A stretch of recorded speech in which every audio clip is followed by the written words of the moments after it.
The distant rumble of thunder echoed across the plains as Delilah Andrews clung to the reins of her exhausted mare, the creature's flanks heaving with each labored breath.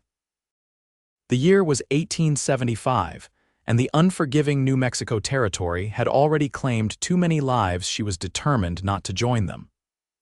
Rain pelted her face as she scanned the darkening horizon, desperate for shelter as the storm intensified. Then she saw it, a flickering light in the distance, a promise of warmth and safety in this desolate landscape. Delilah urged her horse forward, approaching what revealed itself to be a modest ranch house with a small barn beside it. As she drew closer, a tall figure emerged from the shadows, rifle in hand, his stance making it clear he wasn't accustomed to unexpected visitors. "State your business," the man called out, his voice carrying over the howling wind. "Just seeking shelter from the storm," Delilah replied, pulling back her sodden hood to reveal her face. "My horse can't go much further in this weather." The man lowered his rifle slightly, studying her through the curtain of rain. His face was partially obscured by the shadow of his hat brim, but Delilah could make out a strong jawline and piercing eyes that seemed to evaluate every aspect of her appearance. "Zachary Zimmerman," he finally said, nodding toward the barn. "You can stable your horse there, then come inside." Delilah didn't need to be told twice. She dismounted, her legs nearly buckling beneath her after hours in the saddle. Leading her mare into the shelter of the barn, she worked quickly to unsaddle and brush down the animal, providing fresh water from a nearby trough. By the time she finished, her fingers were numb with cold, and her clothes clung to her like a second skin. The main house wasn't large but appeared sturdy against the elements. Zachary stood in the doorway, his tall frame nearly filling it as he waited for her.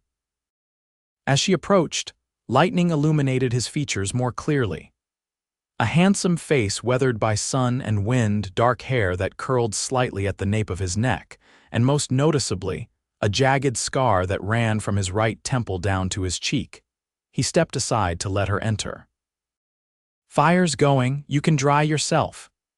The interior was simple but comfortable, a main room with a stone fireplace, rough-hewn furniture, and a small kitchen area. A closed door presumably led to his sleeping quarters. "Thank you," Delilah said, moving gratefully toward the fire. "I'm Delilah Andrews. I was on my way to Silver Creek when the storm caught me." "Silver Creek's still a day's ride from here," Zachary replied, hanging his hat on a peg by the door. "What business do you have there?" Delilah hesitated, unsure how much to reveal to this stranger. "I'm looking for work. I heard they need a schoolteacher." Zachary raised an eyebrow but didn't comment. Instead, he moved to the kitchen area and poured water into a kettle, setting it over the fire. "Coffee'll warm you up. You hungry?" "Starving," she admitted. While Zachary prepared a simple meal of beans, dried meat, and biscuits, Delilah removed her sodden coat and boots, placing them near the fire to dry. She was acutely aware of his occasional glances in her direction, though he seemed determined to maintain a respectful distance. "Been out here long?" she asked, trying to break the uncomfortable silence. 5 years. His responses were as sparse as the landscape outside. Alone, something flickered across his face, a shadow of emotion quickly suppressed. "Just me and the cattle." They ate in relative silence, the storm raging outside. Delilah couldn't help but notice how Zachary kept the scarred side of his face partially turned away from her, as though by habit. "Thank you for the meal," she said when they'd finished, "and for the shelter." He nodded, rising to clear the plates. "You can take the bed, I'll sleep out here." "I couldn't possibly, it's not a discussion." His tone was firm but not unkind. "Storm might last till morning. You need proper rest if you're continuing to Silver Creek tomorrow." Delilah wanted to argue, but exhaustion was setting in rapidly. She followed his direction to the bedroom, a sparse space containing little more than a bed, a chest of drawers, and a small table with a basin and pitcher. "There are clean linens in the chest," Zachary said from the doorway.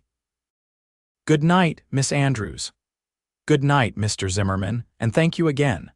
Sleep came quickly, but it was filled with troubled dreams of the life she'd fled in Boston, of the scandal that had forced her west, of uncertain futures and desperate gambles.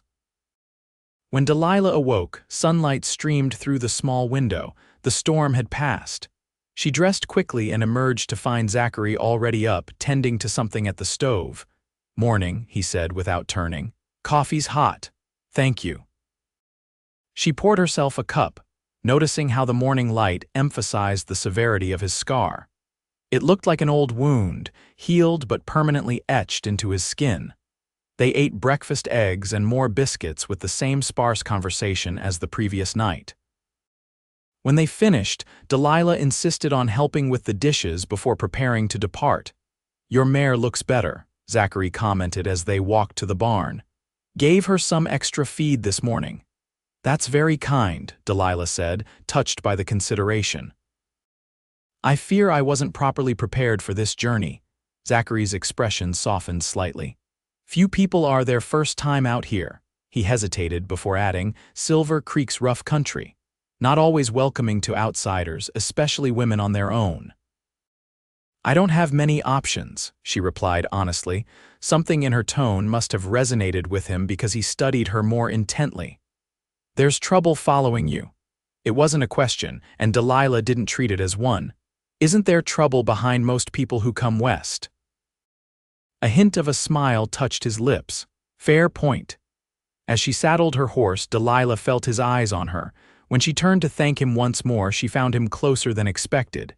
"Take this," he said, offering a small bundle. "Food for the journey and this." He handed her a revolver, small enough to fit in her saddlebag but clearly well maintained. "Do you know how to use it?" "My father taught me," she answered, accepting both gifts with gratitude. "Good, follow the creek south. It's easier than cutting across the highlands, even if it adds an hour." With his help, she mounted her horse, suddenly reluctant to leave this unexpected haven. "How can I repay your kindness?" "No need." He stepped back, squinting up at her in the morning light. "Just be careful in Silver Creek." Delilah nodded, turning her horse southward. She'd ridden only a few yards when she heard him call after her, "Miss Andrews." She looked back to see him standing in the same spot, one hand resting on the fence post. "If things don't work out in Silver Creek, my offer of shelter stands."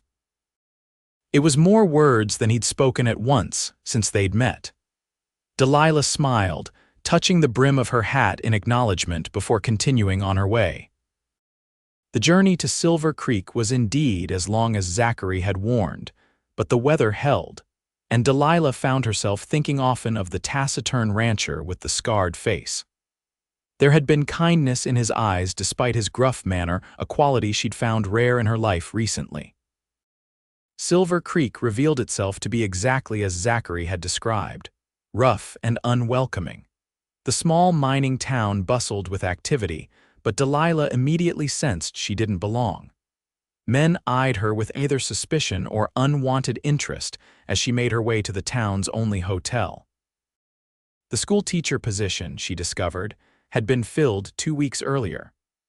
The town council showed little interest in her other qualifications, and by nightfall, Delilah found herself sitting alone in the hotel restaurant, contemplating her dwindling funds and increasingly limited options. "Miss Andrews, isn't it?" A well-dressed man in his 40s approached her table. "Harold Whitaker. I own the Silver Bells saloon down the street. Mr. Whitaker." Delilah acknowledged him with a cautious nod. "Word travels fast in a small town. Heard you're looking for employment." His eyes raked over her in a way that made her skin crawl. "Pretty girl like you could do well at my establishment." "I'm afraid that's not the sort of position I'm seeking," she replied firmly. Whitaker's smile tightened. "Don't be hasty now. Times are hard and options for unaccompanied ladies are limited. My offer won't stand indefinitely." After he left, Delilah sat staring into her coffee cup, the reality of her situation sinking in. By morning, she had made her decision. 3 days later, she was again approaching Zachary Zimmerman's ranch, this time under clear skies. She spotted him immediately, working on a fence line not far from the main road. He straightened as she approached, recognition dawning on his face. "Miss Andrews," he called, walking toward her. Silver Creek didn't work out, I take it? The position was filled, she explained, feeling oddly nervous. I remembered your offer. Zachary studied her for a long moment before nodding. It stands, but I should warn you I live simply and I'm not much for conversation. I noticed, Delilah replied with a small smile. But I'm a hard worker, Mr. Zimmerman. I can cook, clean, tend a garden. I won't be a burden. And how long do you intend to stay? The question caught her off guard. I'm not certain until I can find more suitable arrangements, I suppose. He seemed to weigh this answer before gesturing toward the house. Stables around back. There's a small room off the kitchen, not much, but it's yours if you want it. Thus began Delilah's life at the Zimmerman ranch. True to her word, she worked diligently, quickly establishing herself as an asset rather than a burden. She took over the cooking and housekeeping, planted a vegetable garden beside the house, and even helped with some of the lighter ranch work when needed. Zachary remained reserved, but as days stretched into weeks, his initial wariness gradually softened. They developed a routine, sharing meals in companionable silence or with brief exchanges about the day's work. Occasionally, usually in the evenings as they sat on the porch watching the sunset, he would ask her questions about her life before coming west. Delilah answered carefully, sharing some truths while omitting others. She told him about growing up in Boston, about her father's shipping business, about her education. She didn't mention the scandal that had destroyed her reputation, or the betrayal that had broken her heart and sent her fleeing across the country. In turn, she learned bits and pieces about Zachary. He was originally from Pennsylvania, had fought for the Union in the war, and had come west afterward looking for a fresh start. He rarely spoke of family, and Delilah didn't press. She understood the need for privacy all too well. The scar, however, remained a mystery. Though it was his most striking feature, Zachary never mentioned it, and Delilah respected his silence on the matter. One evening, about 2 months after her arrival, a summer thunderstorm rolled in, reminiscent of the night they'd first met. They sat together on the covered porch, watching lightning split the sky as rain pounded the parched earth. When I first came here, I hated these storms, Zachary said unexpectedly. Now I find them peaceful. What changed? Delilah asked. He considered this, his profile illuminated briefly by a flash of lightning. Perspective, I suppose, realizing they bring life, not just destruction.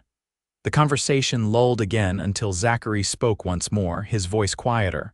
Why did you really leave Boston, Delilah? It was the first time he'd used her given name, and something in his tone told her he wouldn't accept the usual deflection. Perhaps it was the intimacy of the storm or the weeks of building trust between them, but Delilah found herself wanting to tell the truth. I was engaged, she began, staring out at the rain. To a man from a prominent family. I thought he loved me, but... She swallowed hard. He was already married, had been for years with a wife in New York. When the truth came out, the scandal was considerable. Zachary's expression remained unchanged, but his eyes held understanding rather than judgment. His reputation survived, I imagine. Yours didn't. That's the way of the world, isn't it? I became the temptress, the fallen woman, while he made a public show of returning to his wife. Delilah laughed bitterly. My own family suggested I remove myself from society until the gossip died down, so I went further than they intended. Their loss, Zachary said simply. The words warmed her more than they should have. They sat in silence for a while longer before Zachary rose to his feet. Getting late, I'll check the horses before turning in. Zachary, Delilah called as he reached the steps. He turned back, waiting. Thank you for not judging. We've all got pasts, Delilah. Out here, it's what you do now that matters. As he disappeared into the rain, Delilah realized that somewhere along the line, something had shifted between them. The realization both thrilled and terrified her. Life on the ranch continued its steady rhythm as summer gave way to fall. Delilah's garden flourished, providing fresh vegetables for their table. She had taken to riding out with Zachary occasionally, learning the boundaries of his property and helping with the cattle when an extra pair of hands was useful. They worked well together, developing an unspoken understanding that required few words. It was on one such ride in late September that they encountered trouble. They'd ridden to the northern boundary to check fencing when they spotted 3 riders approaching from neighboring land. Zachary immediately tensed. "Trouble?" Delilah asked quietly. "Could be. That's Randolph Fletcher's property. We've had disagreements." The 3 men approached, their postures radiating hostility. The leader, a heavy-set man with a bushy mustache, stopped his horse a few yards away. "Zimmerman," he acknowledged coldly before his eyes shifted to Delilah. "See, you've got company these days." "Fletcher," Zachary replied, his voice neutral but his body tense. "Something I can help you with. Just noticed some of my cattle seem to have strayed onto your land." "Haven't seen any with your brand," Zachary countered, "but if I do, I'll send word." Fletcher smirked. "Maybe you just ain't looking closely enough." His gaze returned to Delilah, undressing her with his eyes. "Or maybe you're too distracted these days." Zachary shifted his horse slightly, placing himself more directly between Delilah and the men. "If that's all, we've got work to finish." Sure, Fletcher said, though he made no move to leave. "Just wondering about your house guest. Folks in town are mighty curious about the arrangement here." "My arrangements are my business," Zachary replied, his voice carrying a dangerous edge now. One of Fletcher's companions, a thin man with a pockmarked face, leered at Delilah. "Must get lonely out here, madam. If you're ever looking for different company." Zachary's hand moved to rest on his holstered revolver. "You're trespassing, gentlemen." Fletcher raised his hands in mock surrender. "No need for that, we're just being neighborly." He tipped his hat toward Delilah with exaggerated courtesy. "Madam, enjoy your situation." As the 3 men rode away, Delilah let out a breath she hadn't realized she was holding. "What was that about?" Zachary's jaw was tight as he watched them disappear over a ridge. "Fletcher's been trying to push me off this land for years, thinks it should be his." "And the comments about me?" His expression softened slightly when he looked at her. "People talk. Town's 30 miles away, but gossip travels faster than horses out here." "What are they saying?" Delilah pressed. Zachary sighed. "What you'd expect, that I've brought in a companion. That you're not here just to cook and clean." Delilah felt her cheeks flush with indignation and embarrassment. "I see. I'm sorry," he said quietly. "Maybe it was selfish of me to let you stay. Do you want me to leave?" The question came out more vulnerable than she'd intended. "No," he answered immediately, the single word carrying more emotion than she'd ever heard from him. After a moment, he added more gently, "But I want you to understand what staying means for your reputation." Delilah laughed softly. "My reputation was already in tatters when I arrived, Zachary. At least here, I know the truth of my situation, and so do you." Something shifted in his expression, then a softening, a warming that reached his eyes. For a moment, Delilah thought he might say more, but instead he nodded toward the fence line. "We should finish checking the north section before heading back." That evening, as they sat at the kitchen table after dinner, Zachary broke their comfortable silence. "I've been thinking," he began, unusually hesitant. "With winter coming on, we should make a trip into town. Stock up on supplies we can't produce ourselves." Delilah looked up from the shirt she was mending. "Both of us. It would be good for you to get off the property, meet some of the decent folks in town." He paused. "And it might help quiet some of the talk if people see you're not confined here." The concern behind his suggestion touched her. "When would we go?" "End of the week, if the weather holds." He cleared his throat. "There's a harvest dance Saturday night, nothing fancy, but the whole community attends." Delilah stared at him, uncertain if he was suggesting what she thought. "Are you asking me to attend the dance with you?" Zachary looked distinctly uncomfortable now. "Only if you'd like to, might help establish you as respectable, as opposed to your live-in companion." She couldn't help teasing him a little, a flush crept up his neck. "I didn't mean I know what you meant," she assured him, smiling. "And yes, I'd like to go to town. The dance as well." Relief flooded his features. "Good, that's Good, the trip to town required preparation. Delilah realized with dismay that she had nothing suitable for a social event, having left most of her belongings behind in her hasty departure from Boston. The day before their planned departure, Zachary returned from checking cattle with a package wrapped in brown paper. "What's this?" she asked as he placed it on the table. "Something for tomorrow night." He looked almost shy. "Wasn't sure about your size, but Mrs. Holden at the general store helped guess." Inside the package was a dress simple by Boston standards, but clearly the nicest available in their small frontier town. The deep blue fabric was complemented by modest lace trim at the collar and cuffs. "Zachary," she breathed, holding it up. "It's beautiful." He shrugged, clearly embarrassed by her reaction. "Thought you might want something, for the dance." Impulsively, Delilah stepped forward and kissed his cheek, the unscarred side. "Thank you. It's perfect." Zachary froze at the contact, then nodded once before mumbling something about evening chores and hurrying outside. Delilah watched him go, her fingers touching her lips, wondering at the flutter in her chest. The town of Willow Springs was smaller than Silver Creek, but considerably more welcoming. As they drove the wagon down the main street the following day, Zachary pointed out the key establishment's general store, blacksmith, small church, doctor's office, and a respectable-looking saloon. They spent the afternoon procuring supplies: flour, sugar, coffee, ammunition, tools, and various other necessities. Delilah noticed that Zachary was different in town, still reserved, but respected. People greeted him by name, and he introduced Delilah simply as Miss Andrews, who's been helping at the ranch, allowing people to draw their own conclusions. They took a room at the town's small hotel's separate rooms. Zachary made clear to the proprietor, whose raised eyebrows suggested he found this arrangement unusual. They agreed to meet downstairs at 7 for the dance.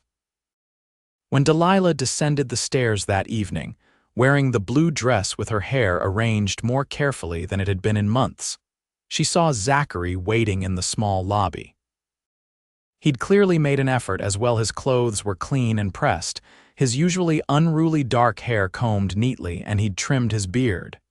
He looked up as she approached, and the expression that crossed his face made her breath catch. "You look beautiful," he said simply. "Thank you." She took in his appearance with appreciation. "You clean up quite nicely yourself, Mr. Zimmerman." The dance was held in the town hall, a modest building decorated with autumn leaves and harvest vegetables. A small group of musicians played on a makeshift stage, and tables of food and drink lined one wall. The atmosphere was festive and welcoming. Zachary was immediately greeted by several townspeople, and Delilah found herself being introduced to a steady stream of curious but friendly faces. If there were whispers about her presence, they weren't obvious enough to dampen the evening. "Zachary Zimmerman, as I live and breathe." A plump, middle-aged woman approached them with a broad smile. "Haven't seen you at a social event in years." "Evening, Mrs. Porter," Zachary replied with genuine warmth. "This is Miss Delilah Andrews. Delilah, Mrs. Porter runs the bakery and tries to keep this community from going completely wild," Mrs. Porter added with a wink. "So pleased to meet you, Miss Andrews. We've been wondering what kind of woman could draw our hermit rancher into town." Zachary shifted uncomfortably. "Delilah's been working at the ranch." "Is that what they're calling it these days?" Mrs. Porter laughed at Zachary's expression. "Oh, don't look so scandalized. I'm only teasing. Truth is, we're all just glad to see you with some company. Man shouldn't be alone as long as you have been." As the evening progressed, Zachary remained close to Delilah's side, though they had yet to dance. She was enjoying herself more than expected, finding the frontier townspeople refreshingly direct after the layers of social pretense in Boston society. Eventually, a lively tune ended, and the musicians started a slower waltz. Zachary, who had been nursing the same glass of whiskey for an hour, set it down and turned to Delilah. "Would you like to dance?" he asked, his voice low. "I thought you'd never ask," she replied with a smile. He led her onto the floor, placing one hand properly at her waist while taking her other hand in his. Delilah was surprised at how smoothly he moved. "You dance well for a hermit rancher," she teased. A hint of a smile touched his lips. "Had lessons as a boy, my mother insisted." "You never talk about your family," Delilah observed as they moved around the floor. "Not much to tell. Parents died before the war, no siblings." "Is that why you came west? Nothing to keep you back east?" His eyes met hers and something in them made her heart quicken. "Something like that." They danced in silence for a while, the space between them gradually diminishing until Delilah could feel the warmth of his body, smell the clean scent of soap and the faint trace of whiskey on his breath. "People are watching us," she murmured, noticing the interested glances. "Let them watch," Zachary replied, his hand tightening slightly at her waist. "I'm not concerned with what they think." "No, then why bring me to the dance?" He looked down at her, his expression softer than she'd ever seen it. "Maybe I wanted to dance with you." The simple statement sent a rush of warmth through her body. Before she could respond, the music ended and they separated, though Zachary kept her hand in his as they walked back to their table. The rest of the evening passed pleasantly. They danced twice more, and Delilah found herself introduced to nearly everyone in attendance. By the time they returned to the hotel, she was exhausted but happy. "Thank you for tonight," she said as they paused outside her room. "I enjoyed myself more than I expected to." "So did I," Zachary admitted. He hesitated, then added, "You fit in well here. People liked you." "They were certainly curious about me," Delilah replied with a small laugh. "About us." "Does that bother you?" She considered the question honestly. "No, not anymore." Something flickered in his eyes, hope, perhaps, or uncertainty. "Delilah, whatever he meant to say was interrupted by the appearance of another hotel guest at the end of the hallway." Zachary stepped back, the moment broken. "Rest well," he said instead. "We'll head back after breakfast." "Good night, Zachary." As she closed her door, Delilah leaned against it, her heart racing with the certainty that something significant had shifted between them tonight. The journey back to the ranch the next day was quiet but comfortable. Zachary seemed more relaxed than usual, occasionally pointing out features of the landscape or sharing brief stories about his early days in the territory. As they crested the final ridge before the ranch came into view, he pulled the wagon to a stop.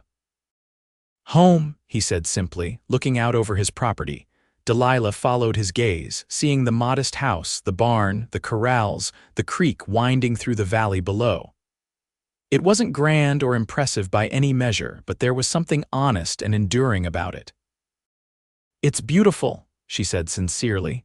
Zachary glanced at her, as if to determine whether she was merely being polite. Whatever he saw in her face must have satisfied him because he nodded once before urging the horses forward again. "Been thinking," he said as they approached the house. "With winter coming, might be good to make some improvements. Patch the roof, fix that loose step on the porch. Expecting bad weather, always best to prepare." He hesitated before adding, "And if you're staying through winter, want to make sure you're comfortable." The implication that he was planning for her continued presence warmed her. "I'd like that. Staying, I mean." A smile, a real, full smile that transformed his usually solemn features, briefly lit his face before he turned his attention back to the horses. The weeks that followed were busy with winter preparations. They repaired the house, smoked meat, stored vegetables from Delilah's garden, and ensured adequate supplies of firewood were stacked near the house. Working together, they fell into an easy rhythm, their initial awkwardness long forgotten. One evening in early November, as the first serious cold front moved in, they sat before the fire after dinner. Zachary was repairing a bridle while Delilah worked on a quilt she'd started making from scraps of fabric. "Tell me about the scar," Delilah said suddenly, the question escaping before she could reconsider it. Zachary's hands stilled on the leather. For a moment she thought he might ignore the question or rebuke her for asking. Instead, he set the bridle aside and met her gaze. "It was during the war," he began, his voice low. Battle of the Wilderness, got caught in a chaotic retreat, took a bayonet to the face. Delilah winced at the image. I'm sorry. Doctor said I was lucky. An inch to the left, I'd have lost the eye. His fingers unconsciously traced the jagged line down his cheek. Wasn't the worst of it, though. What do you mean? Zachary stared into the fire. After I was wounded, got sent to a field hospital. While I was there, received a letter from home. My fiancé? He paused. She'd married someone else, said she couldn't bear the thought of being tied to a disfigured man. The cruelty of it stole Delilah's breath. That's terrible. It was a long time ago. Is that why you came west, to get away from the memories? He nodded slowly. Partly. Also wanted somewhere I could just be judged on my work, not how I looked. Out here, most people have scars of some kind, just not all of them visible. Without thinking, Delilah set aside her sewing and moved to kneel beside his chair. She reached up, her fingers hovering near his face. May I? Zachary tensed but didn't pull away. Gently, Delilah traced the length of the scar with her fingertips, feeling the ridge of damaged tissue against the otherwise smooth skin. Don't, he said roughly, catching her wrist. Don't touch the scar. Their faces were close now, his eyes dark with emotion. Delilah could feel his breath shallow and quick. Then let me touch the rest, she whispered for a heartbeat. Neither moved. Then Zachary released her wrist, and Delilah placed her palm against his unscarred cheek, feeling the warmth of his skin, the slight roughness of evening stubble. His eyes closed at her touch, years of isolation and loneliness evident in his response to this simple contact. Slowly, giving him every chance to stop her, Delilah leaned forward and pressed her lips to his. The kiss was gentle at first, tentative, but when Zachary's hand came up to cradle the back of her head, it deepened into something more urgent, more needful. When they finally broke apart, both breathing heavily, Zachary rested his forehead against hers. Delilah, he murmured, her name a prayer on his lips. Are you sure about this? About me? In answer, she kissed him again, pouring all her certainty into the gesture. Whatever doubts either of them had harbored dissolved in the warmth of the fire, and the comfort of finally acknowledging what had been growing between them for months. Later, as they lay together in Zachary's bed, her head resting on his chest while his fingers traced patterns on her bare shoulder, Delilah felt a contentment she'd never expected to find again after her humiliation in Boston. What are you thinking? Zachary asked, his voice rumbling beneath her ear. That sometimes life takes unexpected turns, she replied honestly. 6 months ago I was fleeing scandal and heartbreak. I never imagined finding this. His arm tightened around her. Regrets. Not one, she assured him, raising her head to meet his gaze. You, only that I didn't find you sooner. He brushed a strand of hair from her face. I love you, Delilah, have for a while now. The words, so simply spoken, filled her with joy. I love you too. The winter that followed was the happiest of Delilah's life. The outside world receded as snow blanketed the landscape, leaving them in a cocoon of intimacy and domesticity. They established new routines, shared stories of their pasts, and made tentative plans for the future. In February, during a rare trip to town for mail and supplies, Zachary surprised her by stopping the wagon in front of the small church. What are we doing here? Delilah asked, confused, thought we might speak to Reverend Collins. Zachary seemed uncharacteristically nervous. About performing a ceremony. Delilah's heart skipped. A ceremony, a wedding. He took her gloved hand in his. If you'll have me. Tears pricked her eyes as she smiled. I believe I already do, but yes, Zachary Zimmerman, I will marry you. They were wed 2 weeks later in a simple ceremony attended by a handful of townspeople who had welcomed them the previous fall. Mrs. Porter provided a cake, and the local seamstress helped Delilah alter a dress for the occasion. It wasn't the grand society wedding she'd once expected in Boston, but as she spoke her vows to Zachary, Delilah knew it was infinitely more meaningful. Spring brought renewal to more than just the land. Zachary expanded the garden, and they discussed adding rooms to the house. When summer arrived, Delilah confirmed what she'd suspected for weeks: they would have a child by winter. The news filled Zachary with equal parts joy and terror. "A family," he whispered, his hand resting gently on her still flat stomach. "Our family." As her pregnancy progressed, Delilah watched Zachary transform further from the solitary, guarded man she'd first met. He became more open, more expressive, his love for her and their unborn child evident in every action. The scar that had once seemed his defining feature now barely registered in her perception of him. One evening in late September, as they sat on the porch watching the sunset, a ritual they'd maintained since her arrival over a year before, Zachary placed his hand over hers. "Been thinking about names," he said. "If it's a boy, maybe after your father." "That would be lovely," Delilah replied, touched by the gesture. "And if it's a girl, Hope," he suggested, "because that's what you brought back into my life." Delilah leaned against his shoulder, contentment washing over her. "Hope Zimmerman, it's perfect. Are you happy here?" Zachary asked after a moment. "This life is simpler than what you knew in Boston." "Simpler, yes," she agreed, "but far richer in all the ways that matter." He turned to face her fully, the fading sunlight illuminating his features, both the smooth skin and the scarred. "When you first came here, I never imagined this, you, us." "I remember the first night during the storm," Delilah said, smiling at the memory. "You barely spoke 2 words together." "Was afraid to," he admitted. "Afraid you'd see past the silence to how lonely I really was." "And now," Zachary's hand came up to cup her cheek, his touch infinitely tender. "Now I'm grateful every day for that storm that brought you to my door." Their daughter, Hope Elizabeth Zimmerman, was born on a clear December morning with Mrs. Porter and the town doctor in attendance. She had her father's dark hair and her mother's blue eyes, and from her first cry she held both parents in complete thrall. "She's perfect," Zachary whispered, holding his daughter with a gentleness that belied his strength. When Hope's tiny hand wrapped around his finger, tears filled his eyes. "Absolutely perfect." As spring returned once more, bringing with it Hope's first smiles and the promise of new beginnings, Delilah often reflected on the strange, wonderful journey that had led her to this life.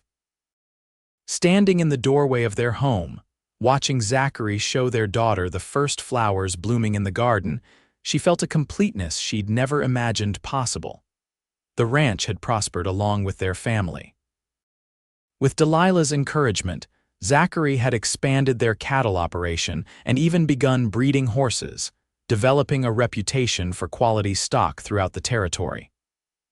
The house had grown too, with new rooms added for Hope and for the future siblings they hoped would follow. On warm evenings, they still sat together on the porch, sometimes with Hope sleeping peacefully between them.